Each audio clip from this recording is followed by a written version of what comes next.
Back about 2013, we were looking to sell our villa. We had it for sale with a real estate agent and it just didn't pan out. So we started looking for other agents and came across Robbie. We connected with them, worked really well, great relationship. At the same time, we were going to rent out our unit. At that point, Hilton Properties was just starting. So we partnered with them as well, along with the real estate side, the rental side, and have had a relationship at least for 10 years now with them. Understood our needs, what we were looking to do, because at that time we were looking to sell and then purchase another villa. It took us about 18 months or 2 years to find the right one. So they worked with us over that time period, not pressuring us, knowing exactly what we wanted to find the perfect fit for us.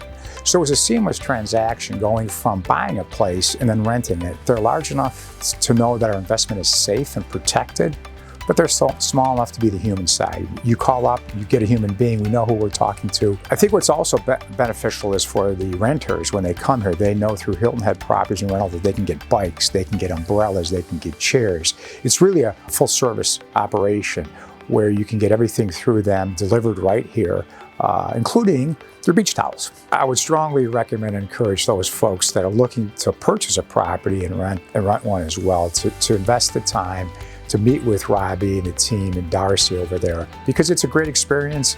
And frankly, like I mentioned previously, the transition is seamless. And they do a wonderful job from purchase all the way through closing to then setting up the rental of the unit.